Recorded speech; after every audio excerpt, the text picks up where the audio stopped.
Hello dear students, welcome to Falcon computer academy.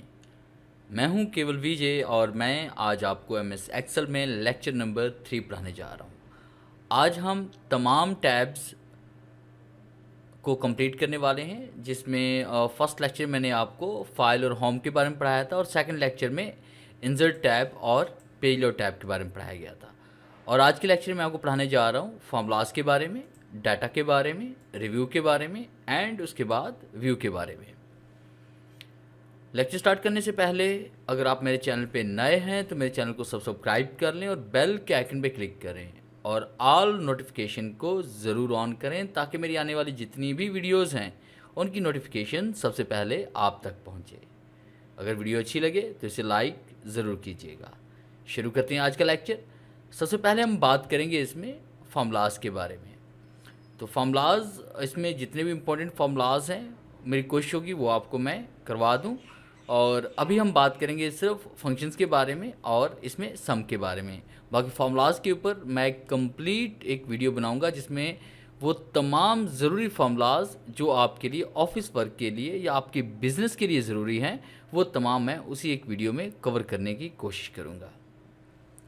तो आज का लेक्चर स्टार्ट करते हैं। सबसे पहले हम बात करेंगे इसमें इंसर्ट फंक्शन के बारे में। उससे पहले आपने यहाँ पे क्लिक करें और उसके बाद जूम थोड़ा सा यहाँ से बढ़ा दें ताकि आप कमांड्स को इजीली देख पाएँ। हम यहाँ पे टाइप करते हैं 200 एंड 500, 200 एंड 400 एंड 5000 हम टाइप करते हैं, 3500 इसमें टाइप करते हैं और उसके बाद इन सबको हम सम करना चाह रहे हैं। वैसे तो आप पहले पढ़ चुके हैं ऑटो सम के बारे में और सम के बारे में। तो यहाँ पे इंसर्ट फंक्शन पे हम क्लिक करते हैं और सम पे क्लिक करते हैं। इसमें बहुत सारे फार्मूलाज हैं, अभी हम बात करेंगे सिर्फ सम के बारे में और तमाम फार्मूलाज के बारे में एक और वीडियो तैयार की जाएगी। तो फिलहाल अभी हम सम पे क्लिक करेंगे, ओके पे क्लिक करते हैं एंड ओके पे क्लिक करते हैं। तो आप देखिए यहाँ पे 14,600 रुपये इसमें जवाब इसमें आ रहा है। अब अगर हमारे पास एक कॉलम में डाटा है तो वो हम इस तरह से सम कर सकते हैं। अगर आपके पास फ़र्ज़ कीजिए कि 2 या 3 कॉलम्स में डाटा पड़ा हुआ है और आप उन तमाम कॉलम का डाटा एक ही जगह पर एक ही सेल में उसका टोटल आप लाना चाहते हैं तो उसके लिए हम यहाँ पे फंक्शन का यूज़ करेंगे। तो यहाँ पे हमने 3 कॉलम में डाटा टाइप कर लिया। डाटा टाइप करने के बाद हम चाहते हैं कि सी कॉलम में आपका C11 के अंदर यहाँ पे हमारे पास ये टोटल आ जाए इन 3 कॉलम्स का। तो आपने इंसर्ट फंक्शन पे क्लिक करना है, आपने सम पे आना है और उसके बाद आपने ओके पे क्लिक करना है। आपके सामने फंक्शन आर्गुमेंट्स का ये बॉक्स ओपन हो जाएगा। सबसे पहले आप यहाँ पे क्लिक करें और उसके बाद आपने पहला कॉलम यहाँ पे सिलेक्ट करना है। फिर नंबर 2 पे आप क्लिक करेंगे, यहाँ पे नंबर 2 कॉलम आप सिलेक्ट करें। फिर आपने नंबर 3 पे क्लिक करना है और यहाँ से आपने कॉलम 3 को सिलेक्ट करना है जहाँ तक आपकी वैल्यू लिखी हुई है। और जैसे हम ओके क्लिक करेंगे तो आपके इन तीनों कॉलम का टोटल यहाँ पे आ रहा है। अब जैसे मैंने 500 की बजाय यहाँ पे मैंने 3000 टाइप कर लिया तो ये देखिए यहाँ पे ये ऐड हो चुका है। अगर मैं 4000 की बजाय यहाँ पे 45,000 टाइप करता हूँ, ये देखिए यहाँ पे ये वैल्यू ऐड हो चुकी है। और 400 की बजाय मैं यहाँ पे 200 टाइप करता हूँ, ये वैल्यू यहाँ पे माइनस हो चुकी है। इस तरह से आप मुख्तलिफ कॉलम्स का डाटा जो है वो एक जगह पर एक ही सेल में उसका टोटल ला सकते हैं। और नेक्स्ट पार्ट हम पढ़ने वाले हैं इसमें ऑटो सम के बारे में। ऑटो सम के बारे में पहले मैं आपको लेक्चर नंबर 1 में पढ़ा चुका हूँ। होम टैब के अंदर जो फर्स्ट लेक्चर है उसमें ऑटो सम के बारे में ये तमाम कमांड्स हम पढ़ चुके हैं। और अगर आप इन कमांड्स को समझना चाहते हैं तो आप लेक्चर नंबर 1 का विज़िट ज़रूर करें। उसके बाद आज हम बात करेंगे नेक्स्ट कमांड में डिफ़ाइन नेम और नेम मैनेजर के बारे में।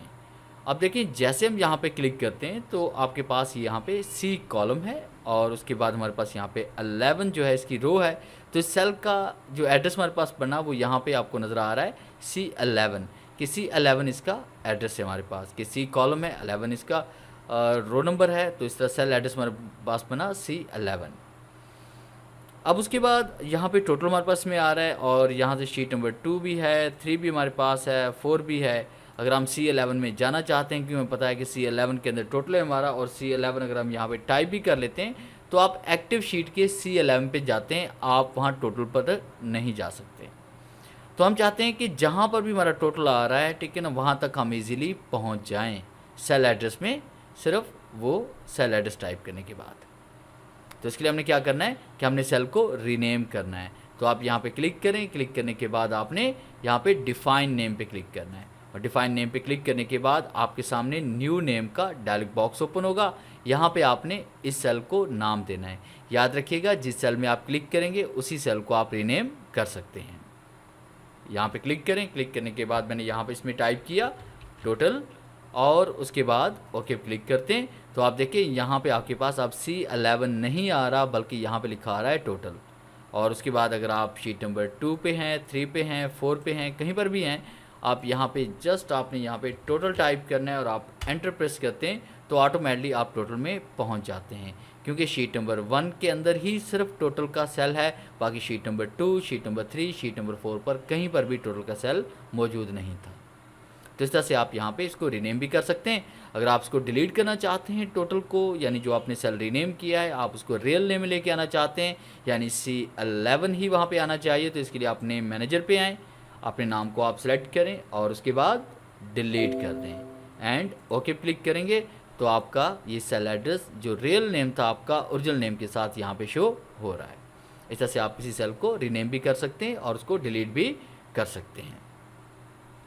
उसके बाद नेक्स्ट कमांड हम पढ़ने जा रहे हैं इसमें ट्रेस प्रेसिडेंट्स के बारे में, कि यहाँ पे आप टोटल पे क्लिक करके आप वैल्यू को फाइंड कर सकते हैं। जैसे कि अब यहाँ पे हम देखना चाह रहे हैं कि ये यहाँ पे जो टोटल आ रहा है 96,100, ये किन वैल्यूज़ का है, किन जो हमारे पास जो अमाउंट है ये किस किस अमाउंट का यहाँ पे टोटल ऐड हो रहा है। तो इसके लिए हमने सिर्फ यहाँ पे टोटल पे क्लिक करना है और उसके बाद यहाँ पे ट्रेस प्रेसिडेंट्स पे हम क्लिक करेंगे तो आप देखें यहाँ पे आपको एरोज़ नज़र आ रहे हैं कि ये इसका टोटल भी इस तरफ जा रहा है, इसका टोटल भी इसमें आ रहा है, उसका टोटल भी इसी जगह पे जा रहा है। अगर आप इसको रिमूव करना चाहते हैं एरोज़ को तो यहाँ पे रिमूव एरोज़ पे क्लिक करें, एरोज़ आपके रिमूव भी हो जाएंगे।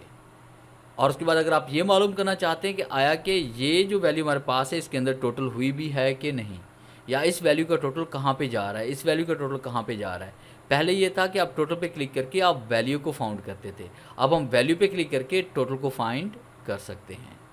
तो आपने ट्रेस डिपेंडेंस पे क्लिक किया तो कंप्यूटर में बताया यहाँ पे कि 5000 का टोटल जो है ना वो इसके अंदर ऐड हो रहा है। अगर हम यहाँ पे देखते हैं कि अच्छा इसका टोटल कहाँ पे जा रहा है तो हमने ट्रेस डिपेंडेंस पे दोबारा क्लिक किया, इसका टोटल भी इधर ही जा रहा है। यहाँ पे अगर हम क्लिक करते हैं ट्रेस डिपेंडेंस पे क्लिक करते हैं तो आप देखें इसका टोटल भी इसी तरफ जा रहा है। अगर आप एरो को रिमूव करना चाहते हैं तो यहाँ से एरो को रिमूव भी कर सकते हैं। तो इस तरह से आप टोटल पे क्लिक करके वैल्यू को फाइंड कर सकते हैं और वैल्यू पे क्लिक करके आप टोटल को फाइंड कर सकते हैं। आगे हम बात करेंगे इसमें शो फार्मूलाज के बारे में, कि आप यहाँ पे फार्मूलाज को शो करवाना चाहते हैं, आया कि ये देखना चाहते हैं कि आपकी ओपन शीट के अंदर किस किस जगह पर कौन कौन सा फार्मूला ऐड किया गया है। और यहाँ मैं कुछ वैल्यू टाइप कर लेता हूँ जिसमें 500, 200, 350 एंड 230 में कर लेता हूँ। और ऑटो सम पे क्लिक करके हम यहाँ पे एवरेज पे क्लिक करते हैं, एक एवरेज का फार्मूला हमने यहाँ पे ऐड कर लिया। फिर उसके बाद यहाँ पे हम 20 और ये वैल्यू हमने टाइप की और ऑटो सम पे क्लिक करेंगे काउंट नंबर्स के, यहाँ पे काउंट नंबर्स का हमने एक फार्मूला इसमें ऐड कर लिया 400, 250 और ये हमने कर लिया। और उसके बाद फिर हम यहाँ पे क्लिक करते हैं ऑटो सम एंड मैक्सिमम की सबसे बड़ी वैल्यू जो हमारे पास है वो यहाँ पे कौन सी है। तो यहाँ पे 4 फार्मूलाज ऐड किए गए हैं, सम का भी है, एवरेज का भी है, इसमें काउंट का भी है और मैक्सिमम का है। तो आपने सिर्फ यहाँ पे क्लिक करना है शो फार्मूलाज पे, तो आपको यहाँ पे जितने फार्मूलाज आपने ऐड किए होंगे शीट के अंदर वो सारे यहाँ पे शो हो रहे हैं। जैसे कि आपको यहाँ पे नज़र आ रहा है ये सम का फार्मूला है और उसके बाद आगे आपको यहाँ पे एवरेज का फार्मूला नज़र आ रहा है, काउंट का फार्मूला नज़र आ रहा है और उसके साथ आपको मैक्सिमम का फार्मूला नज़र आ रहा है। तो अगर आप ये जानना चाहते हैं कि आपकी ओपन शीट के अंदर कौन कौन से फार्मूलाज को यूज़ किया गया है और किस किस जगह पे ये यूज़ किया गया है, आप उसको यहाँ से शो करवा सकते हैं। अगर आप ऑफ़ करना चाहते हैं तो यहाँ पे क्लिक करके आप इसको हाइड भी कर सकते हैं। और उसके बाद नेक्स्ट कमांड हम पढ़ने जा रहे हैं इसमें वॉच विंडो के बारे में। वॉच विंडो क्या होती है कि अगर आपने यहाँ पे एक्सेल को ओपन किया हुआ है और ओपन एक्सेल के अंदर डिफरेंट शीट्स आपके पास हैं और उसमें डिफरेंट शीट के अंदर डिफरेंट डाटा है और उसमें आपको बारी बारी एक से दूसरी शीट में जाना पड़ रहा है, तो आप यहाँ पे वॉच विंडो पे क्लिक करके आप उन शीट को यहाँ पे ऐड करवा सकते हैं। जैसे कि मैंने वॉच विंडो पे क्लिक किया और क्लिक करने के बाद शीट नंबर 1 जो है अहम है मेरे लिए, तो मैंने यहाँ पे ऐड वॉच कर लिया और उसके बाद मैंने ऐड पे क्लिक किया तो यहाँ पे शीट नंबर 1 आपकी ऐड हो चुकी है। उसके बाद आपने शीट नंबर 2 पे 3 पे नहीं जाना, बल्कि आप कहते हैं कि मैं डायरेक्ट शीट नंबर 4 पे जाना चाहता हूँ, तो उसको भी आप यहाँ पे ऐड वॉच कर लें। अगर आपके पास कोई अदर फाइल कहीं और ओपन है तो आप उसको ओपन करके उसको भी यहाँ पे ऐड कर सकते हैं। अब जैसे यहाँ पे हम डबल क्लिक करेंगे तो आप शीट नंबर 1 में आ जाएंगे। जैसे हम यहाँ पे बुक 2 पे क्लिक करते हैं तो आप शीट नंबर 4 में आ जाते हैं। तो इस तरह से आप यहाँ पे एक शीट से दूसरी शीट में ईजिली मूव कर सकते हैं। अगर आप रिकॉर्ड को यहाँ से ख़त्म करना चाहते हैं तो आपने डिलीट पे क्लिक कर लेना है। यहाँ से हम डिलीट भी इसको कर सकते हैं। और नेक्स्ट कमांड हम पढ़ने जा रहे हैं इसमें कैलकुलेशन के बारे में, कि आपने यहाँ पे कैलकुलेशन को देखना है कि जैसे कि मैंने यहाँ पे वैल्यू टाइप की, कि मैं यहाँ पे इसमें वापस आ रहा हूँ। जैसे 3 कॉलम में हमने डाटा लिखा था, अब जैसे हम 4500 लिखते हैं तो ये देखिए यहाँ पे इसमें तब्दीली आ रही है। जैसे मैंने 400 लिखा और 12000 मैंने टाइप किया, नीचे देखिए यहाँ पे चेंजिंग आ रही है। तो हम ये चाहते हैं कि ये चेंजिंग ना हो, ये जितना भी टोटल हमारे पास है टोटल वही का वही रहे। अगर वैल्यू जो ना हम चेंज करें तब भी टोटल वही का वही रहना चाहिए। तो इसके लिए आपने कैलकुलेशन पे आना है और आपने मैनुअल पे क्लिक करना है। और उसके बाद 500 की बजाय मैं यहाँ पे अगर 45,000 भी टाइप करूँ तब भी नीचे कोई तब्दीली नहीं हो रही। 25,000 टाइप किया तब भी कोई तब्दीली नहीं हुई। अगर आप चाहते हैं कि कहीं पर भी आपको चेंजिंग करें तो टोटल में चेंजिंग होनी चाहिए, तो इसके लिए हम यहाँ पे कैलकुलेशन पे आते हैं, ऑटोमेटिक पे क्लिक करते हैं तो आप देखिए यहाँ पे चेंजिंग हो रही है। और नेक्स्ट कमांड हम पढ़ने वाले हैं डाटा टैब के बारे में। डाटा टैब में कुछ कमांड्स ऐसी हैं जो पहले आप पढ़ चुके हैं और कुछ कमांड आपको एडवांस के लेक्चर में पढ़ाई जाएंगी। तो फ़िलहाल अभी हम बिगनर लेवल पे हैं, तो इसमें कुछ कमांड्स के बारे में अभी हम पढ़ने वाले हैं, जिसमें एक कमांड इसमें आ रही है सॉर्ट। और शीट नंबर 2 पे हम आते हैं और यहाँ पे क्लिक करना है आपने, और जूम थोड़ा सा बढ़ा लेते हैं ताकि आपको कमांड्स नज़र आ सकें। जैसे मैंने यहाँ पे टाइप किया जाहिद, ज़ीशान, माजिद, राशिद, काशिफ एंड अली, आमिर, उमैर, कोई भी नाम टाइप किया ना, गोपाल एंड विजय एंड नज़र कर लेते हैं। अब हम चाहते हैं कि ये जितना भी डाटा हमारे पास में आ रहा है इसको हम यहाँ पे तरतीब देना चाहते हैं कि डाटा यहाँ पे A to Z की तरफ शो होना चाहिए। तो आपने सॉर्ट पे क्लिक करना है। सॉर्ट पे क्लिक करने के बाद आपके सामने सॉर्ट का ये डायलॉग बॉक्स ओपन होगा। पहले इसमें आ रहा है ऑर्डर हमारे पास कि आपने ऑर्डर A to Z करना है या Z to A करना है। अगर आपके पास डेट्स हैं तो यहाँ पे डेट का आएगा, नंबर है तो यहाँ पे नंबर्स का आएगा। तो यहाँ फ़िलहाल हम असेंडिंग करना चाह रहे हैं, A to Z पे आप क्लिक करें। फिर इसके बाद आपने यहाँ पे वैल्यू को सिलेक्ट करना है। फिर इसके बाद आप यहाँ पे सॉर्ट बाय कॉलम के किस कॉलम को आप करना चाहते हैं। अगर आपने 2 या 3 कॉलम को सिलेक्ट किया होगा तो तमाम कॉलम यहाँ पे आपको नज़र आएंगे। तो फिलहाल हम यहाँ पे एक कॉलम को करना चाह रहे हैं, और जैसे हम ओके क्लिक करते हैं तो आप देखें डाटा हमारे पास यहाँ पे A to Z की तरफ आ रहा है। इस कमांड का इस्तेमाल हम तब करते हैं जब हमारे पास बहुत सारा डाटा होता है, उसमें सैकड़ों हज़ारों की तादाद में डाटा होता है, और उसके बाद हम चाहते हैं कि इसको हम तरतीब दे दें ताकि डाटा को सर्च करने में, फाइंड करने में कोई प्रॉब्लम ना हो। अगर आपका नाम A वाली लिस्ट में आ रहा है तो सिर्फ A वाली लिस्ट ही ऊपर आएगी, इसके अलावा आपका नाम कहीं पर भी और नहीं होगा। इस तरह से हम डेट को, नंबर्स को और उसके बाद अल्फ़ाबेटिक को तरतीब दे सकते हैं। और नेक्स्ट कमांड हम पढ़ने वाले हैं इसमें फ़िल्टर्स के बारे में, कि अगर आप फ़िल्टर्स वाइज डाटा को आप अलग अलग से आप शो करवाना चाहते हैं तो इसके लिए आप फ़िल्टर का यहाँ पे यूज़ कर सकते हैं। जैसे कि मैंने यहाँ पे नेम टाइप किया, उसके बाद मैंने यहाँ पे सिटी टाइप कर लिया, फिर इसके मैंने यहाँ पे अमाउंट टाइप कर ली। अब उसके बाद हमारे पास यहाँ पे आमिर है, आमिर यहाँ पे हमारे पास में आ रहा है LHR लाहौर से, और अमाउंट हम यहाँ पे टाइप कर लेते हैं 25,000। फिर उसके बाद यहाँ पे टाइप करते हैं बासित भी लाहौर से है, 15,000 कर लेते हैं। उसके बाद ये मुल्तान से हमारे पास, इसमें हम 12,000 कर लेते हैं। फिर उसके बाद ये भी मुल्तान से हमारे पास, यहाँ पे हम कर लेते हैं 17,000। और उसके बाद हम यहाँ पे RYK कर लेते हैं 25,000। एंड इसी तरह से आपने डाटा यहाँ पे राइट कर लेना है डिफरेंट टाइप का। जैसे मैंने यहाँ पे KPR कर लिया, ये हो गया हमारे पास। इस तरह से जितनी भी सिटीज़ हैं वो यहाँ पे हम जहाँ जहाँ पे आपका बिज़नेस है, जिन जिनसे आपने बकाया जात लेना है वो यहाँ पे आप इसमें ऐड कर लें। तो इस तरह से मैंने यहाँ पे RYK कर लेते हैं और 15,000, और उसके बाद यहाँ पे KPR कर लेते हैं और यहाँ पे 25,000 कर लेते हैं। अब हम ये चाहते हैं कि अगर हम लाहौर सिटी का रिकॉर्ड देखना चाहते हैं कि लाहौर से टोटल हमने कितना बकाया जात लेना है, रहमान ख़ान से कितना लेना है, मुल्तान से कितना लेना है, उसके बाद कराची से कितना लेना है, तो आपने ये डाटा यहाँ पे इसको सिलेक्ट करें। सेलेक्ट करने के बाद आपने डाटा पे आना है और डाटा पे क्लिक करने के बाद आप यहाँ पे क्लिक करोगे फ़िल्टर पे, तो आपके पास यहाँ पे फ़िल्टर अप्लाई हो जाएंगे। अब देखें सिटी वाइज डाटा अगर हम अलग अलग से शो करवाना चाहते हैं तो आपने यहाँ पे क्लिक करना है और उसके बाद आपके सामने ये डायलॉग बॉक्स ओपन होगा। आपने सेलेक्ट ऑल की कमांड को यहाँ पे अनचेक कर लेना है और आप यहाँ पे क्लिक करेंगे लाहौर पे और LHR पे हम क्लिक करते हैं, ओके क्लिक करते हैं तो आप देखिए यहाँ पे आपके पास लाहौर से सिर्फ 3 लोग थे जिनसे आपने बकाया जात लेना है। अगर आपने इसमें बाकी एंट्रीज़ भी की हुई हैं, बाकी इसमें डाटा भी ऐड किया हुआ है, बाकी इन्फॉर्मेशन भी इसमें ऐड की हुई है तो वो भी यहाँ पे शो हो जाएगी। जैसे कि यहाँ पे आपने आमिर का एड्रेस भी दिया हुआ है, कॉन्टैक्ट नंबर भी दिया हुआ है, फैक्स नंबर भी दिया हुआ है, ईमेल भी दिया हुआ है, तो ये भी आपका अलग अलग से यहाँ पे शो हो जाएगा। इसी तरह से अगर आप किसी और सिटी का देखना चाहते हैं तो यहाँ पे क्लिक करते हैं और उसके बाद हम मुल्तान पे क्लिक करते हैं तो मुल्तान का डाटा हमारे पास यहाँ पे आ गया। अब हम ये चाहते हैं कि सिटी वाइज जो डाटा हमारे पास आ रहा है इसका टोटल भी अलग अलग से शो होना चाहिए। यानी अगर हम यहाँ पे देखना चाहते हैं कि मुल्तान से जितने लोगों से हमने बकाया जात लेना है उन लोगों के नेम, एड्रेस या कॉन्टैक्ट नंबर वगैरह भी शो हो जाए और साथ में उनका टोटल भी शो हो जाए कि मुल्तान से इतना बकाया जात हम लोगों ने लेना है।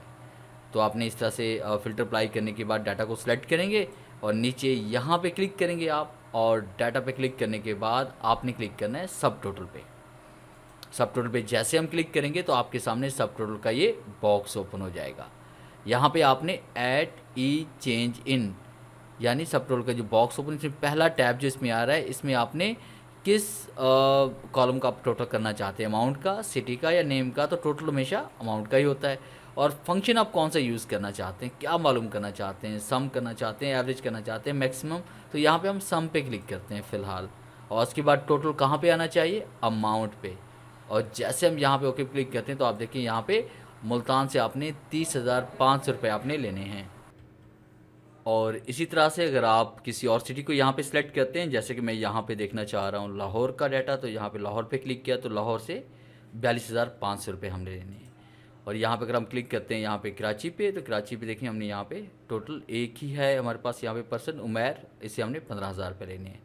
ओवरऑल तमाम सिटीज़ का आप टोटल मालूम करना चाहते हैं तो आपने सिलेक्ट ऑल पे क्लिक करना है और ओके क्लिक करेंगे तो ओवरऑल जो मेरे पास यहाँ पे आ रहा है डाटा वो यहाँ पे 1,68,000 रुपये टोटल इसमें आ रहा है।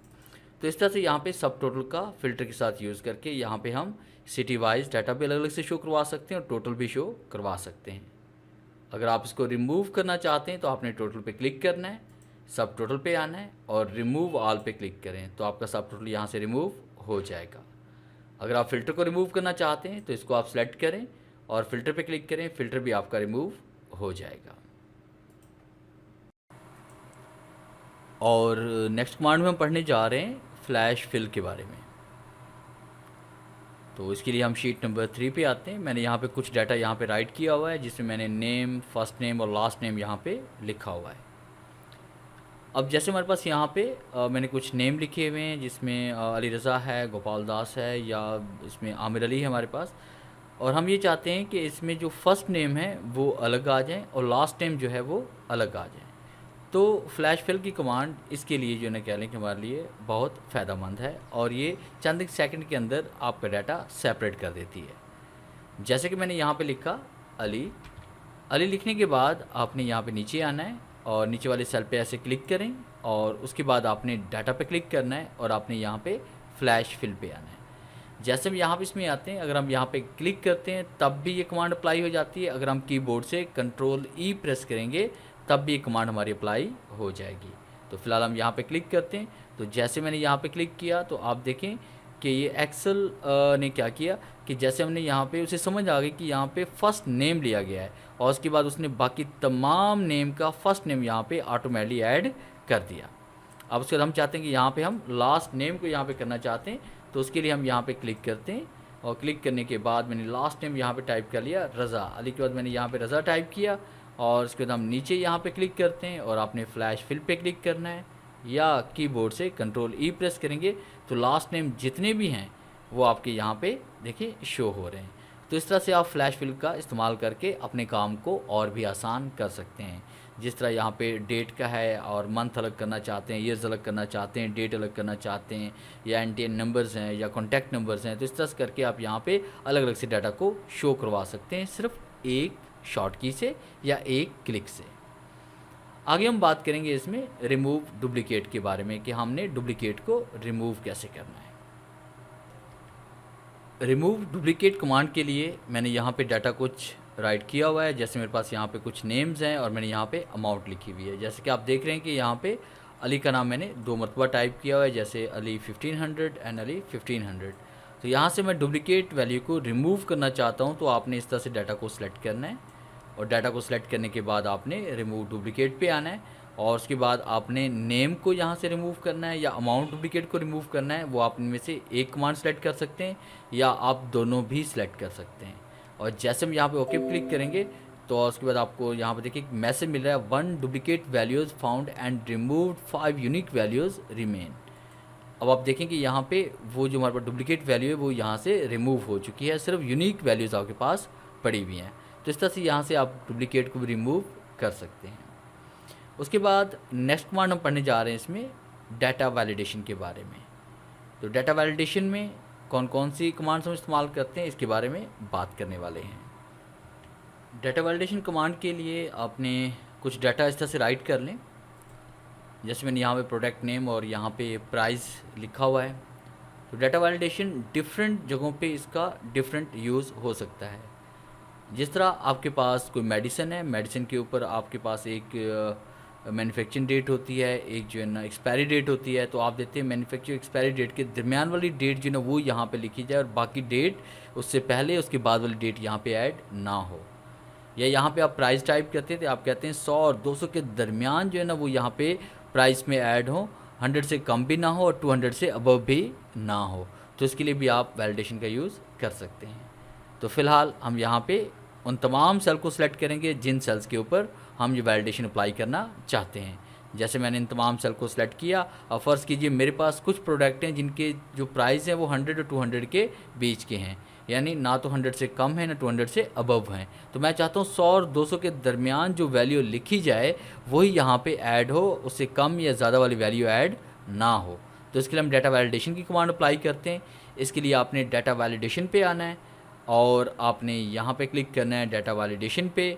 डाटा वैलिडेशन पे आप क्लिक करें, आपके सामने यहाँ पे एक डायलॉग बॉक्स ओपन हो जाएगा। आपने सेटिंग पे क्लिक करना है, उसके बाद अलाउ में आप क्लिक करेंगे यहाँ पे होल नंबर्स पे और उसके बाद आपने बिटवीन यहाँ पे कमांड सेलेक्ट करनी कि 2 के दरमियान आपने यहाँ पे प्राइजेस ऐड करने हैं। इसमें बाकी कमांड भी इसमें जैसे नॉट बिटवीन है, इक्वल टू है, नॉट इक्वल टू है, ग्रेटर देन, लेस देन, बहुत कुछ है। तो यहाँ पे बिटवीन पे आप क्लिक करते हैं और आपने यहाँ पे मिनिमम ऐड करना है कि कम से कम प्राइस आपकी कितनी है प्रोडक्ट की। जैसे मैंने यहाँ टाइप कर लिया 100 और फिर टैब का इस्तेमाल करके आप नीचे आ सकते हैं या यहाँ पे क्लिक कर लें और यहाँ पे इसमें टाइप करते हैं 200। तो यहाँ पे 100 और 200 के दरमियान वाली वैल्यू लिखी जाए और उससे कम या उससे ज़्यादा ना लिखी जाए। अगर उससे कम या उससे ज़्यादा हम लिखते भी हैं तब एरर आना चाहिए। अब एरर कौन सा आना चाहिए? स्टॉप। और जैसे हम ओके पे क्लिक करते हैं तो आपके पास यहाँ पे ये हो गया। अब उसके बाद वैल्यू यहाँ पे टाइप करते हैं। जैसे मैंने यहाँ पे 100 टाइप कर लिया, एंटर प्रेस करते हैं, 150 कर लिया, एंटर प्रेस करते हैं, 200 कर लिया, एंटर प्रेस करते हैं, 199 कर लिया, तो ये हो रहा है। और उसके अलावा जैसे हम 201 टाइप करेंगे तो आप देखिए यहाँ पे एरर आ रहा है। और अगर हम यहाँ पे टाइप करते हैं, फ़र्ज़ कीजिए कि 99, तब भी यहाँ पे एरर आ रहा है क्योंकि हमने यहाँ पे वैलिडेशन अप्लाई की हुई है। अगर आप इसको रिमूव करना चाहते हैं या वैलिडेशन को आप फाइंड करना चाहते हैं तो इसके लिए आपने होम पे आना और आप ये देखना चाहते हैं कि आपने डाटा वैलिडेशन किस एरिया में अप्लाई की थी ताकि उसको इजीली फाइंड करके रिमूव किया जा सके। तो आप होम पे क्लिक करें, आपने फाइंड पे आना है और यहाँ पे हम क्लिक करेंगे इसमें डाटा वैलिडेशन पे। और जैसे हम डाटा वैलिडेशन पे क्लिक करेंगे तो आपका वो एरिया सेलेक्ट हो जाएगा जिस एरिया में आपने डाटा वैलिडेशन को अप्लाई किया हुआ है। अब अगर आप इसको रिमूव करना चाहते हैं तो आपने डाटा पे आना है। डाटा पे क्लिक करने के बाद आप यहाँ पे क्लिक करेंगे डाटा वैलिडेशन पे और उसके बाद आपने क्लिक करना है क्लियर ऑल पे और उसके बाद आपने यहाँ पे क्लिक करना है ओके पे। आप उसके बाद जब भी आप यहाँ पे आप कोई वैल्यू इसमें टाइप करेंगे तो इसमें कोई एरर आपके पास नहीं आ रहा। तो इस तरह से यहाँ पे डाटा वैलिडेशन अप्लाई हम कर सकते हैं और रिमूव भी कर सकते हैं। मज़ीद इसकी एडवांस इसका यूज़ वो हम आगे नेक्स्ट लेक्चर्स में पढ़ेंगे। उसके बाद नेक्स्ट कमांड हम पढ़ने जा रहे हैं व्हाट इफ़ एनालिसिस और गोल सिक के बारे में। गोल सिक के अंदर आप पर मंथ की इंस्टॉलमेंट मालूम करते हैं। जैसे मैं यहाँ पे शीट नंबर एक और इंसर्ट कर लेता हूँ, शीट नंबर 6। आपने यहाँ पे इसमें टाइप करना है।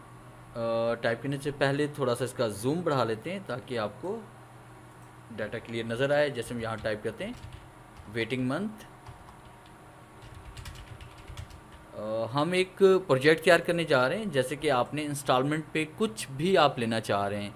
जैसे हम बाइक परचेज़ करना चाह रहे हैं, या कोई प्लॉट लेना चाह रहे हैं, कोई घर लेना चाह रहे हैं, या उसको कोई गाड़ी लेना चाह रहे हैं, तो उसकी पर मंथ की इंस्टॉलमेंट हमने मालूम करनी है। तो मैंने यहाँ पर लिखा वेटिंग मंथ कि हमारे पास जो हम यहाँ पर इंस्टॉलमेंट पे जो ले रहे हैं वो 18 माह की किस्तों पे हम ले रहे हैं या दे रहे हैं। उसके बाद आपने यहाँ पे नीचे आना है, उसके बाद टाइप करेंगे यहाँ पे लोन, अपना अमाउंट टाइप करेंगे। अमाउंट के बाद हम टाइप करेंगे यहाँ पे लोन, और उसके बाद यहाँ टाइप करेंगे सेविंग ऑफ मंथ, और उसके बाद आपने टाइप करना है टोटल। अब फ़र्ज़ कीजिए कि यहाँ पे हम एक बाइक परचेज़ करना चाह रहे हैं, और बाइक की जो कीमत हमारे पास है वो इंस्टॉलमेंट पे वो 70,000 है। 70,000 की बाइक हम लेना चाह रहे हैं। अब आपने सबसे पहले आपने यहाँ पे एडवांस लिखना है, और बाइक हमारे पास जो है फ़र्ज़ कीजिए कि 70,000 की बाइक है, और 10,000 रुपये एडवांस हम देंगे, और बाकी जो 60,000 होगा बैलेंस वो हमने यहाँ पे करना है 18 माह के अंदर। अब 70,000 की बाइक के हमारे पास 10,000 हमने एडवांस देना है, बकाया 60,000 जो हमने वो 18 माह के अंदर पे करना है। अब फ़र्ज़ कीजिए जो अमाउंट आपने देनी है एडवांस में, उसमें 6,000 आपके पास है, और उसके बाद आपने 4,000 किसी दोस्त से लोन ले लिया। हो सकता है कि आप सारा लोन ले लें, या हो सकता है कि आपके पास टोटल अमाउंट 10,000 मौजूद हो। फिर सेविंग ऑफ मंथ कंप्यूटर का क्वेश्चन है, ये हमने गोल सिक के ज़रिए सॉल्व करना है। आपने टोटल पे आना है, टोटल पे आने के बाद आपने इज़ इक्वल टू टाइप करेंगे यहाँ पे, और आपने यहाँ पे एक छोटा सा फार्मूला लिखना है। जैसे हम यहाँ पे टाइप करें, हमारे पास जो 6,000 इसमें जो वैल्यू आ रही है वो A4 में आ रही है। आप यहाँ पे टाइप करेंगे A4, प्लस कर देंगे उसके साथ B4, और फिर प्लस कर देंगे इसमें C4, और उसको मल्टीप्लाई इसको आपने कर देना है B1 के साथ। B1 में 18 मंथ हमारे पास में आ रहा है, आपने यहाँ पे B1 कर देना है कि आपके पास ये वैल्यू, और यहाँ पे जो सेविंग आएगी वो मल्टीप्लाई होने के बाद यहाँ पे ये सारा टोटल आपके पास शो हो जाएगा। अब जैसे यहाँ पे हम एंटर प्रेस करते हैं तो आप देखिए आपके पास 10,000 यहाँ पे एडवांस कंपनी के पास चला गया। अभी हमने मालूम करना है कि ये 60,000 रुपये जो है वो 18 माह में जो हम पे करेंगे उसमें हर महीने हमें कितनी सेविंग करनी पड़ेगी, या पर मंथ की इंस्टॉलमेंट कितनी बनेगी। तो उसके लिए हमने यहाँ पे दोबारा टोटल यानी कि 10,000 पे क्लिक करना है। याद रखिएगा आपने 10,000 पे क्लिक करना है, और उसके बाद आपने व्हाट इफ़ पे आना है, और आप क्लिक करेंगे गोल सिक पे। जैसे हम गोल सिक पे क्लिक करेंगे तो आपके सामने यहाँ पे गोल सिक का ये बॉक्स ओपन हो जाएगा। सेट सेल आप जैसे वैसे का वैसा, यानी D4 है तो इसको वैसे का वैसा रहने दें, और टू वैल्यू में आप टाइप करेंगे यहाँ पे जो आपके बाइक की प्राइस है। जैसे मैंने यहाँ पे टाइप कर लिया 70,000, और उसके बाद बाय चेंजिंग सेल कि आप क्या मालूम करना चाहते हैं, किस सेल में तब्दीली लाना चाहते हैं। तो हम सेविंग ऑफ मंथ मालूम करना चाहते हैं, आप यहाँ पे क्लिक कर दें, और जैसे आप ओके क्लिक करेंगे तो आप देखें कि आपकी पर मंथ की जो इंस्टॉलमेंट बन रही है वो 3,333 रुपये और 33 पैसे बन रही है। अगर आपने ये हर महीने अगर आप पे करेंगे 3,333 रुपये और 33 पैसे, तो 18 माह के अंदर वो 60,000 पूरे हो जाएंगे, और 10,000 के साथ ये बन जाएंगे आपके 70,000। कि अगर हम यहाँ पे देखना भी चाहते हैं कि अगर हम हर महीने 3,333 रुपये अगर जमा भी करवाते हैं, जैसे इज़ इक्वल टू आपने यहाँ पे क्लिक किया सेविंग ऑफ मंथ, और मल्टीप्लाई कर लेते हैं इसे 18 के साथ, तो आप देखें यहाँ पे जो 60,000 हमारे पास बन गया, और उसके बाद देखें 60,000 हमारे पास ये बना, उसके बाद 10,000 हमारे पास एडवांस चला गया, तो टोटल बन गया 70,000। अब ये तो था हमारे पास कि हमारे पास मंथ थे और हमने सेविंग मालूम करनी है, और बाद में ऐसा होता है कि हमारे पास सेविंग होती है और हमने यहाँ मंथ मालूम करने हैं। जैसे हम कहते हैं कि हम हर महीने 3,333 रुपये पे नहीं कर सकते, हम हर महीने सिर्फ 1,900, 2,000 या 2,200 हम पे करेंगे, इससे ज़्यादा हम नहीं पे कर सकते। तो इसके लिए हम क्या करेंगे कि हमने यहाँ मंथ को यहाँ से डिलीट कर लेना है, और उसके बाद आपने सेविंग में आपने क्लिक करना, और यहाँ पे आपने 2,200 यहाँ पे टाइप कर दिया कि आप हर महीने सिर्फ 2,200 रुपये जमा करवा सकते हैं, इससे ज़्यादा नहीं करवा सकते। यानी पहले हमारे पास यहाँ पे मंथ थे और हमने सेविंग मालूम करनी थी, अब हमारे पास सेविंग है और हमने मंथ मालूम करने कि हर महीने अगर हम 2,200 रुपये जमा करवाते हैं तो 60,000 रुपया बकाया जमा करवाते हुए हमें कितने महीने लग जाएंगे। तो आपने यहाँ पे क्लिक किया।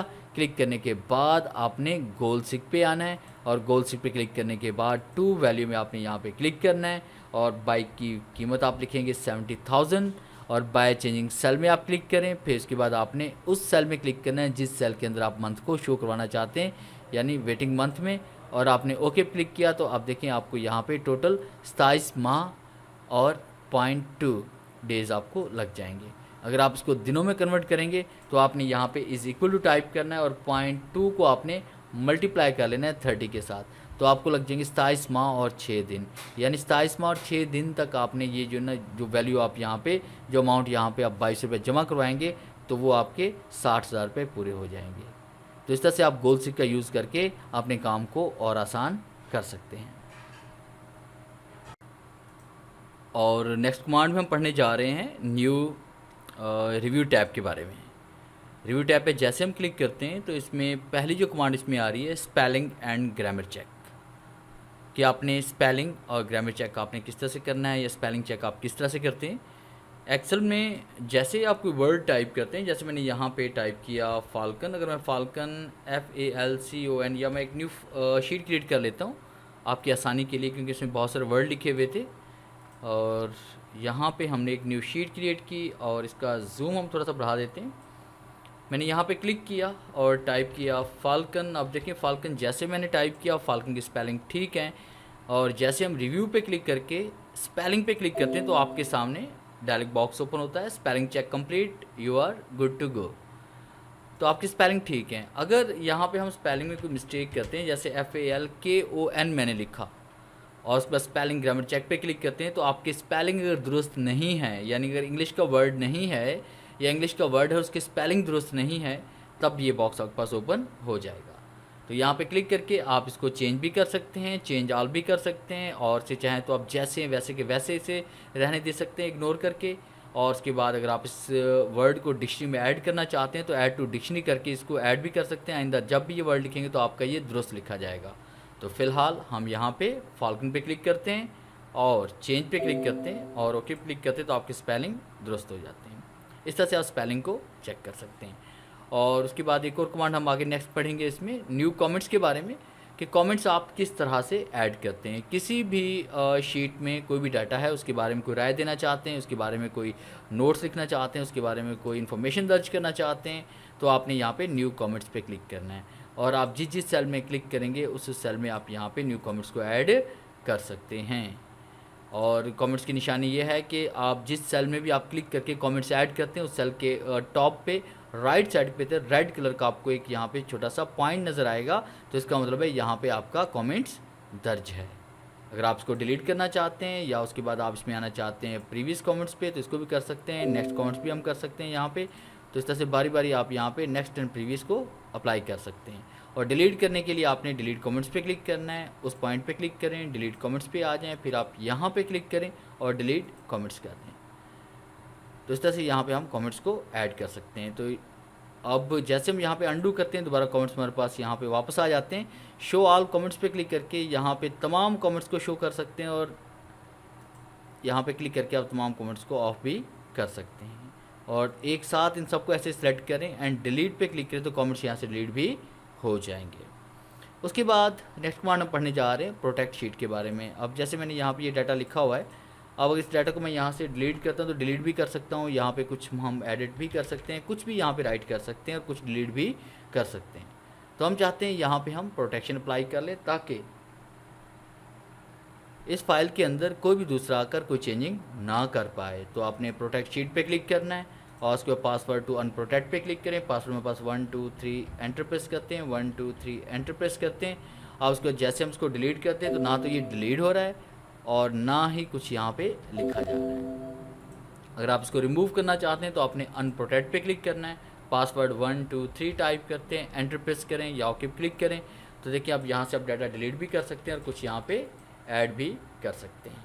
ऐसा उस वक्त ज़रूरी है जब आपने कोई शीट किसी को कॉपी करके देनी है सिर्फ प्रूफ रीडिंग के लिए या रीडिंग के लिए, तो उसमें आप उसे परमिशन बिल्कुल नहीं देना चाह रहे कि वो इस फाइल के अंदर कोई चेंजिंग कर पाए। तो इसलिए आप यहाँ पे प्रोटेक्ट शीट अप्लाई करके यहाँ पासवर्ड दे दें तो फाइल उसके पास ओपन भी हो जाएगी मगर वहाँ पे कोई चेंजिंग नहीं हो पाएगी। और नेक्स्ट कमांड हम पढ़ेंगे व्यू के बारे में। इसमें पहली जो कमांड इसमें आ रही है नॉर्मल लेआउट, और यहाँ पे जो भी हमें यहाँ पे ये लेआउट नज़र आ रहा है जिसमें तमाम कॉलम, तमाम रोज, शीट्स आपको नज़र आ रही हैं, ये नॉर्मल है। अगर हम पेज ब्रेक पे क्लिक करते हैं तो आपको यहाँ पे वो पेजेस नज़र आएंगे जिन पेजेस पे आपने काम किया है, यानी हम यहाँ पे 2 पेजेस पे या 3 पेज पे काम कर चुके हैं। राइट एरो प्रेस करके जैसे आप राइट की तरफ चलते जाएंगे तो आपको यहाँ पे पेजेस शो हो रहे हैं कि आप कितने पेज पे टोटल काम कर चुके हैं या कितने पेज आपके पास ओपन हैं। और यहाँ पे क्लिक करके दोबारा नॉर्मल भी से कर सकते हैं। अगर हम पेज लेआउट पे क्लिक करते हैं तो हर पेज आपको अलग अलग से नज़र आता है, यानी आपने कोई हेडर और फुटर अप्लाई किया है वो भी अलग से नज़र आएगा। उसके बाद आपको यहाँ पे नज़र आएगा कि आपने टॉप से, लेफ़्ट से, राइट से एंड बॉटम से आपके पास कितनी स्पेस है और आपने हेडर एंड फुटर में क्या कुछ ऐड किया हुआ है। और यहाँ पे नॉर्मल पे क्लिक करके इसको हम दोबारा नॉर्मल भी कर सकते हैं। कस्टम व्यू में अपनी मर्ज़ी से आपने यहाँ पे सिलेक्शन को सेव करना होता है। आपने कस्टम व्यू पे क्लिक करना है और उसके बाद आप यहाँ पे ऐड पे क्लिक करें। इसे कोई भी नाम देते हैं, जैसे मैंने यहाँ पे नेम दे दिया ऐसे सिलेक्शन का, और एंटर प्रेस कर लें या फिर आप ओके क्लिक करें तो ये सिलेक्शन आपकी सेव हो चुकी है। आइंदा जब भी इस सिलेक्शन पे आपने काम करना है, इस सिलेक्शन को प्रिंट करना है, तो आपने यहाँ पे कस्टम व्यू पे क्लिक करें और शो पे क्लिक करें तो दोबारा सिलेक्शन आपके पास शो हो जाएगी। और चाहे तो आप इसको डिलीट कर लें, चाहे तो आप इसको प्रिंट कर सकते हैं। अगर आप इसको रिमूव करना चाहते हैं तो आपने कस्टम व्यू पे आकर यहाँ पे इसको डिलीट भी कर सकते हैं। तो इस तरह से सिलेक्शन आपकी डिलीट भी हो जाएगी। फिर हम बात करेंगे रूलर्स के बारे में। अभी रूलर आपके पास यहाँ पे ऑफ हैं। रूलर अभी कब ऑन होंगे? जब आप यहाँ पे क्लिक करते हैं पेज लेआउट पे, और उसके बाद जैसे आप देखें यहाँ पे ये आपको 1 और 2 नज़र आ रहा है, 3 नज़र आ रहा है, और जैसे हम रूलर पे क्लिक करते हैं रूलर यहाँ से हाइड हो जाते हैं, और जैसे यहाँ पे दोबारा क्लिक करेंगे रूलर आपके पास शो भी हो जाएंगे। और ये आपके पास ग्रिड लाइंस हैं, आप यहाँ पे जैसे क्लिक करते हैं यहाँ से हाइड भी हो सकती है और यहाँ से शो भी हो सकती है। और ये आपके पास फार्मूला बार है जहाँ पे आपको नज़र आ रहा है D6, और जैसे हम यहाँ पे क्लिक करते हैं फार्मूला बार यहाँ से हाइड भी हो जाएगी एंड शो भी हो जाएगी। फिर इसके बाद हेडिंग हमारे पास है जिसमें आपको नज़र आ रहा है यहाँ पे ABC और 1 2 3। अगर आप इनको हाइड करना चाहते हो तो यहाँ पर क्लिक करके आप इसे हाइड भी कर सकते हैं और यहाँ से इसको आप शो भी करवा सकते हैं। और नॉर्मल इसे करते हैं। फिर हम बात करेंगे जूम के बारे में। आप जूम पे क्लिक करते हो, नॉर्मल जो सेटिंग आपकी होती है वो यहाँ पे 100% पे होती है। इस तरह से आप जूम यहाँ से कम भी कर सकते हैं और यहाँ पे क्लिक करके अपनी मर्ज़ी का कोई भी जूम यहाँ पे सिलेक्ट कर सकते हैं। और ये 100% हमने इसे कर दिया। फिर आगे बात करेंगे जूम टू सिलेक्शन कि अगर आपने यहाँ पे कोई भी डाटा लिखा हुआ है, जैसे मैंने यहाँ पे नेम टाइप किया, क्लास टाइप किया, रोल नंबर टाइप कर लिया and subjects and marks and total and obtained कर लेते हैं। ये टाइप करने के बाद अब हम यहाँ पे इसी डाटा को सिर्फ देखना चाहते हैं, सिर्फ इसको हम यहाँ पे जूम इन करना चाहते हैं। तो बाकी हम इसमें कोई कॉलम, किसी कॉलम का व्यू नहीं देखना चाह रहे, तो जूम टू सिलेक्शन पे हम क्लिक करते हैं तो आपको यहाँ पे सिलेक्शन नज़र आ रही है, यानी जितना हिस्सा आपने सेलेक्ट किया है सिर्फ उसी हिस्से का आप व्यू देख सकते हैं, बाकी हिस्सा आपको यहाँ पे नज़र नहीं आ रहा। आगे हम बात करेंगे न्यू विंडो के बारे में। अगर हम यहाँ पे न्यू विंडो करना चाहते हैं, और न्यू विंडो में यानी कि आपने जो काम आप शीट पे कर रहे हैं वही काम आपका दूसरी शीट पर भी हो जाए, यानी सेम हम इसकी एक कॉपी क्रिएट करना चाहते हैं जिस तरह कार्बन कॉपी हमारी होती है। आप न्यू विंडो पे क्लिक करें। अब जो भी डाटा आपने वहाँ टाइप किया वो यहाँ पर भी आपको नज़र आ रहा है, name, class and roll number. और उसके मैंने टोटल के नीचे यहाँ पर अगर मैंने 500 टाइप किया तो उसके बाद आपके पास दूसरी शीट के अंदर भी यहाँ पे 500 आपका टाइप हो चुका है। इसका मैंने जूम बढ़ाया हुआ है और इसका जूम मैंने यहाँ पे कम किया हुआ है। अगर हम इसका जूम बढ़ा देते हैं यहाँ पे, तब भी ये आपको कंप्लीट वैसा ही नज़र आएगा जैसा कि वहाँ पे आ रहा है। तो इस तरह से आप यहाँ पे जो डाटा आप यहाँ पे राइट करेंगे वही डाटा आपका दूसरी शीट में भी ऑटोमेटिकली राइट हो जाता है। आगे हम बात करेंगे फ्रीज़ के बारे में कि फ्रीज़, हम पेज को फ्रीज़ किस तरह से करते हैं। हम यहाँ पे नेम पे क्लिक करते हैं। क्लिक करने के बाद आपने डाउन एरो प्रेस करते हुए जैसे हम नीचे की तरफ जाएंगे तो आप देखें हेडिंग आपके पास यहाँ पे ऊपर चली गई है। तो हम चाहते हैं कि ये हेडिंग हमारे पास हर पेज पे हमें नज़र आए कि नेम कहाँ पे लिखना है, क्लास कहाँ पे लिखना है, रोल नंबर कहाँ पे हम टाइप करेंगे, सब्जेक्ट्स हमने कहाँ पे ऐड करना है। तो उसके लिए हम क्या करेंगे, यहाँ पे फ्रीज़ पे आपने आना है और उसके बाद आप यहाँ पे क्लिक करेंगे फ्रीज़ पेन्स पे। जहाँ पे आप क्लिक करेंगे वहीं पे ये सब आपका फ्रीज़ हो जाएगा। मैं दोबारा रिपीट कर रहा हूँ, इसे अनफ्रीज़ किया, यहाँ पे क्लिक किया, इस तरह से आप इसको सेलेक्ट कर सकते हैं। और आपने यहाँ पे फ्रीज़ पे क्लिक किया। फ्रीज़ पे क्लिक करने के बाद जैसे हम यहाँ पे क्लिक करते हैं नीचे आएंगे तो आप देखें कि आपको रो 1 जो है आपके पास यहाँ पे, ये रो 1 जो आपके पास है ये हर पेज पे आपको नज़र आ रही है। प्रिंट नहीं होगी, ये सिर्फ आपको यहाँ पे नज़र आएगी ताकि आपको हेल्प मिलती रहे कि नेम किस जगह आना है, क्लास किस जगह, रोल नंबर किस जगह, और उसके बाद ऑब्टेन मार्क्स हम किस जगह टाइप करेंगे। अगर आप इसको रिमूव करना चाहते हैं तो यहाँ पे क्लिक करके आप इसको रिमूव भी कर सकते हैं। फ्रीज़ में ये है कि जिस जगह आपने क्लिक किया सिर्फ उतना हिस्सा आपका फ्रीज़ होना है, और उसके बाद अगर हम इस फ्रीज़ उससे को अगर हम बढ़ाना चाहते हैं, कम करना चाहते हैं, तो फ्रीज़ में हम उसको नहीं कर सकते। स्प्लिट एक ऐसी कमांड है जिसके अंदर काम तो ये फ्रीज़ की तरह ही करती है, बस जैसे हम यहाँ पे स्प्लिट अप्लाई करते हैं तो फ्रीज़ में ये होता है कि आप उससे वो सब फिक्स हो जाता है। बस स्प्लिट करने के बाद आपने इसे जहाँ चाहें आपसे मूव करें वो हिस्सा आपको उतना ही नज़र आएगा। जैसे वहाँ पे 1 रो ही नज़र आएगी, मगर यहाँ पे मैंने 4 रोज़ को सिलेक्ट किया तो ये 4 रोज़ ही आपको हर पेज पे नज़र आ रही है। इस तरह से आप इसको यहाँ पे फ्रीज़ भी कर सकते हैं और स्प्लिट भी कर सकते हैं, और यहाँ पे क्लिक करें इसको हम रिमूव भी कर सकते हैं। अगर हम हाइड पे क्लिक करते हैं तो विंडो आपकी यहाँ से हाइड हो जाती है। अगर आप इसको अनहाइड करना चाहते हैं तो आपने अनहाइड पे क्लिक करना है। आपके पास 2 विंडोज़ हैं, इनमें से किसी भी एक विंडो पे आप क्लिक करें और ओके क्लिक करें, वही विंडो आपके पास अनहाइड हो जाएगी। अगर आप 2 फाइल्स को एक साथ देखना चाहते हैं तो व्यू साइड बाय साइड पे क्लिक करें और ये आपके पास इस तरह से आ जाएगा। रीसेट पोजीशन करेंगे तो ये इस तरह से आपके पास शो हो जाएगी। तो ये कमांड आपने यहाँ से अप्लाई करनी है। अगर आप यहाँ पे अरेंज पे क्लिक करते हैं, जैसे हम अरेंज पे क्लिक करते हैं तो यहाँ से भी आप इसे टाइल भी कर सकते हैं, यानी एक फ़ाइल लेफ़्ट की तरफ आ जाएगी, दूसरी फाइल आपके पास यहाँ पे राइट की तरफ आ जाएगी। इस तरह अरेंज पे क्लिक करते हैं और हॉरिजॉन्टल पे क्लिक करने से क्या होगा, एक फ़ाइल टॉप पे आएगी, दूसरी बॉटम पे आएगी। इस तरह से आप इन कमांड्स को यहाँ पे अप्लाई कर सकते हैं। और यहाँ पे इसमें आते हैं स्विच विंडो के बारे में बात करते हैं कि अगर आप यहाँ पे क्लिक करेंगे तो आप जो एक्टिव शीट होगी, जो ओपन शीट होंगी, उन पे आप क्लिक करके एक फ़ाइल से आप दूसरी फ़ाइल में जा सकते हो। इस तरह से भी हम इसको अप्लाई कर सकते हैं। आगे हम बात करेंगे इसमें मैक्रो के बारे में। लास्ट कमांड हम बात करने जा रहे हैं। मैक्रो क्या होता है कि आप पेज में एक्सेल के ऊपर आप जो डाटा भी यहाँ पे राइट करते हैं, आप चाहते हैं कि उसको मैं रिकॉर्ड कर लूँ और ज़रूरत पड़ने पर उस तहरीर को वहाँ पे ऐड किया जा सके। जैसे कि आपकी कंपनी का नेम हो सकता है, आपका एड्रेस हो सकता है, आपका कॉन्टैक्ट नंबर हो सकता है, आपका ईमेल हो सकता है, आपकी वेबसाइट हो सकती है। कोई भी ऐसा डाटा जो रूटीन में आप टाइप करते हैं उसको आप रिकॉर्ड करके यहाँ पे सेव कर सकते हैं और बाद में उसका यूज़ कर सकते हैं एक की से। तो यहाँ से हम एक न्यू शीट क्रिएट करते हैं। न्यू शीट क्रिएट करने के बाद मैंने यहाँ पे इसका जूम बढ़ा लिया। अब उसके बाद यहाँ पे हम क्लिक करेंगे मैक्रो पे और रिकॉर्ड मैक्रो पे क्लिक करना है।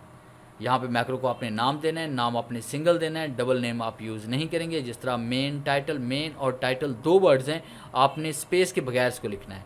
जैसे मैं यहाँ टाइप कर रहा हूँ मेन और टाइटल एक साथ लिखेंगे, अगर स्पेस के साथ लिखेंगे तो मैक्रो आपका रिकॉर्ड नहीं होगा। फिर इस पर कंट्रोल के साथ आपने अल्फ़ाबेटिक की यहाँ पे दर्ज करनी है, यानी ए से लेकर जी के दरमियान। तो आपने यहाँ पे कंट्रोल क्यू कर लिया। और दिस वर्कबुक में भी आप कर सकते हैं और पर्सनल वर्कबुक का इस्तेमाल करें आप। और उसके बाद जैसे हम यहाँ पे ओके क्लिक करेंगे तो रिकॉर्डिंग आपकी शुरू हो जाएगी। यहाँ पे हम टाइप करते हैं नेम, उसको टाइप करते हैं class and roll number and subject and marks and total, और उसके बाद यहाँ पे हम कर लिया इसमें रिज़ल्ट। अब ये डाटा हमारा रिकॉर्ड हो चुका है। याद रखिएगा सिर्फ आप जो लिखेंगे वही रिकॉर्ड होगा, आप जो बोलेंगे वो रिकॉर्ड नहीं होगा। और मैक्रो पे आना है, स्टॉप मैक्रो पे आप क्लिक करें। एक और शीट हम क्रिएट करते हैं। अब जो हमारी जो शॉर्ट की थी वो कंट्रोल क्यू थी। आप कीबोर्ड से जैसे कंट्रोल क्यू प्रेस करेंगे तो ये देखें आपके जितना भी डाटा आपने वहाँ पे राइट किया था वो यहाँ पे शो हो रहा है। मैं यहाँ पे जूम बड़ा कर लेता हूँ इसका। तो इस तरह से आप यहाँ पे रिकॉर्डिंग को ऐड कर सकते हैं। जैसे हम यहाँ पे शीट नंबर 4 पे आते हैं और इस जगह हम क्लिक करते हैं। क्लिक करने के बाद आपने कंट्रोल क्यू कर लिया तो रिकॉर्ड की तहरीर आपकी यहाँ पे आ जाएगी। अब बेशक आपका एक्सेल ऑफ भी हो जाए और दोबारा जब भी ओपन करेंगे कंट्रोल क्यू प्रेस करेंगे तो रिकॉर्ड की तहरीर पेज पर आ जाएगी। तो इस तरह से यहाँ पे मैक्रो को आप रिकॉर्ड करके यूज़ कर सकते हैं। अगर आप रिकॉर्डिंग डिलीट करना चाहते हैं तो मैक्रो पे आएंगे, आपने व्यू मैक्रोज पे आप क्लिक करेंगे और उसके बाद आपने ऑप्शन पे क्लिक करना है। ऑप्शन पे क्लिक करके यहाँ पे जो कंट्रोल की शॉर्ट की थी इसको सेलेक्ट करके आप डिलीट कर दें कीबोर्ड से एंड ओके पे क्लिक करें और इसे क्लोज़ करें। आइंदा जब भी आप कंट्रोल क्यू प्रेस करेंगे तो पेज पर कोई तहरीर नहीं आएगी। इस तरह से मैक्रो को आप रिकॉर्ड करके बाद में उसको डिलीट भी कर सकते हैं ज़रूरत पड़ने पर। तो डियर व्यूअर्स, ये था हमारा MS एक्सेल का तीसरा लेक्चर जिसमें मैंने आपको आज पढ़ाया फार्मूलाज के बारे में, डाटा टैब के बारे में, रिव्यू के बारे में एंड व्यू टैब के बारे में। आगे नेक्स्ट हम फार्मूलाज का एक लेक्चर हम पढ़ेंगे जिसके अंदर मैं कोशिश करूँगा कि मैक्सिमम आपको फार्मूलाज करवा दूँ। वीडियो अच्छी लगी है तो इसे लाइक कीजिए और अपने दोस्तों के साथ शेयर कीजिए। अगर चैनल पे नए हैं तो चैनल को सब्सक्राइब करें और बेल पर क्लिक करके नोटिफिकेशन को ऑन कर लें ताकि आने वाली जितनी भी वीडियोज़ हैं वो आप तक सबसे पहले पहुँचे। मिलते हैं हम नेक्स्ट लेक्चर में, तब तक के लिए गुड बाय।